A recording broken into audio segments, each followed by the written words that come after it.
Yo, Bakayalo Konoyalo, et oui, on se retrouve pour le résumé complet du chapitre 1122 de One Piece. Avant de commencer la vidéo, instant auto-promo, bien évidemment, mon manga Wolfus, disponible légalement et gratuitement sur Manga Draft. Je te mets le lien en description, comme ça tu pourras cliquer dessus, et après tu me fais un petit retour par rapport à mon manga Wolfus, disponible également et gratuitement sur Manga Draft.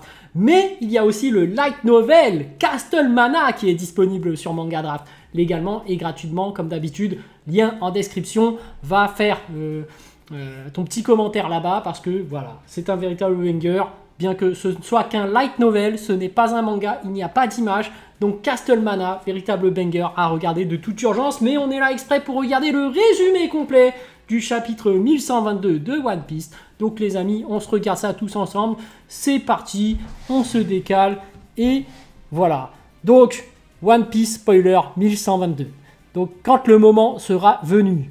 Cover du chapitre, Eiichiro Oda a une illustration de Smoker que Kohei Horikoshi, auteur de My Hero Academia, lui avait envoyé il y a 22 ans. Oda l'a fait en guise d'adieu car son manga My Hero Academia se termine la semaine prochaine. Donc voilà, petite dédicace d'Oda. Il a dessiné Mihawk pour l'auteur de My Hero Academia pour lui rendre hommage parce que c'est la fin de son manga. Donc, pardon, je voulais dire Smoker, pas Mihawk, évidemment. Évidemment. Mais on sait très bien qu'il aurait dédicacé Mihawk pour tous les fans de One Piece.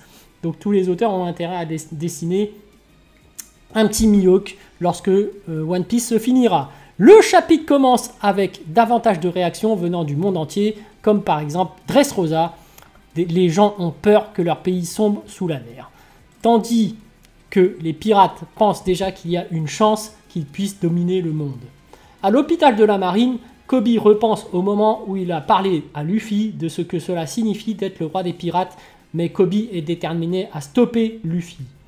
Koby qui dit « Luffy-san, je dois mettre un terme à ton rêve. » Vers l'île de Kalebali, Baggy parle à tous ses subordonnés. Baggy qui dit « Le monde sera à moi, ne soyez pas ridicule, il sera à nous !» Tous les membres de la Cross Guild applaudissent Baggy, tandis que Crocodile lui ordonne avec colère de retourner à l'intérieur et de s'asseoir. Il retourne à l'intérieur et s'assoit. C'est vraiment... c'est lui la victime au final, Crocodile. Mais bref.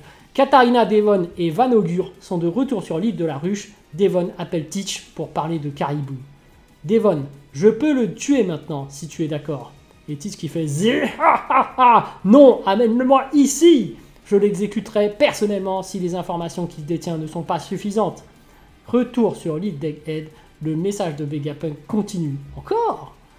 Et c'est la vérité, Joy Boy. Ah, ça finit pas, hein, le discours. Il répète toujours la même chose. Pendant que Vegapunk parle, Warkuri attaque à nouveau Emmet. Cette fois, le Denten Mushi spécial est bel et bien détruit et l'émission de Vegapunk est coupée brutalement. Il était temps. Nejuro poursuit toujours le Thousand Sunny, c'est ce que Zoro a remarqué dans le chapitre précédent. Saturne est sur la côte, se régénérant des dégâts causés par l'attaque combinée de Luffy et Bonnet et ne voit pas Bonnet dans ce chapitre. Sur une nouvelle page incroyable, nous voyons que Jupiter, Warkuri et Nejuro sont sur le point de sauter ensemble sur le navire d'Elbaf et le Thousand Sunny, qui est presque en train de toucher la mer. Emmet attrape quelque chose près de sa taille.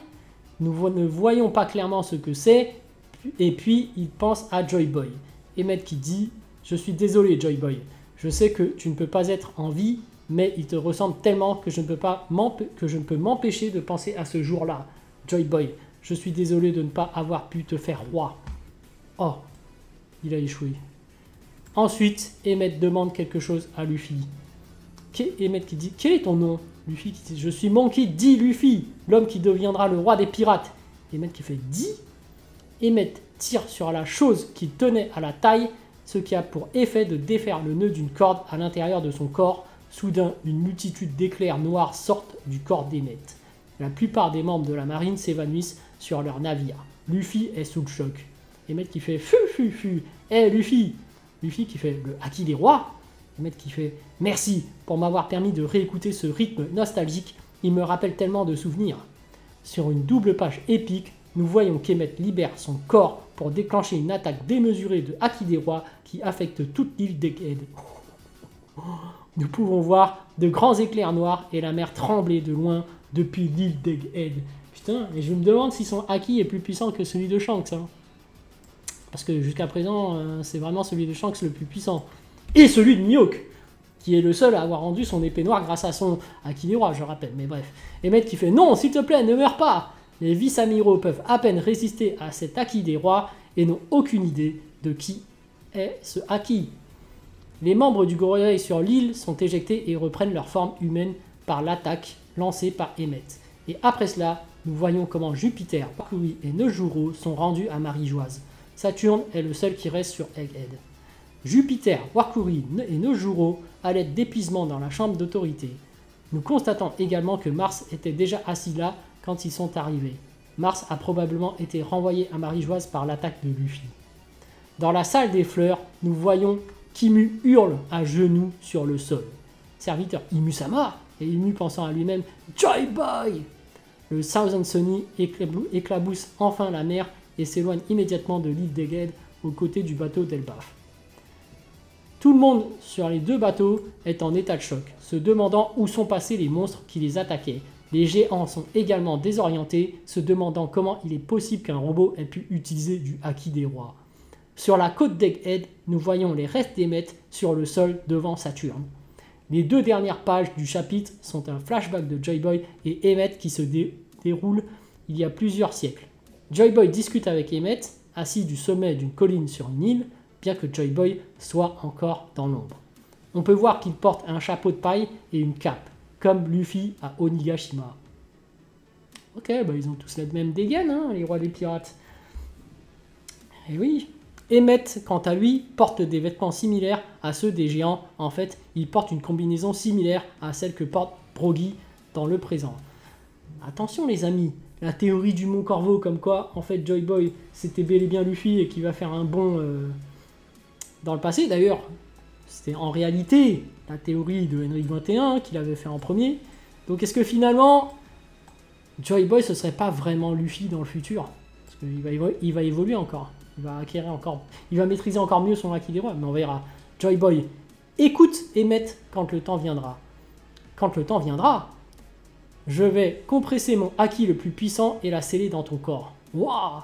Et Joy Boy qui dit un jour, je mourrai, mais tu vivras bien plus longtemps que moi, et il viendra un jour où je ne pourrai pas être là pour t'aider.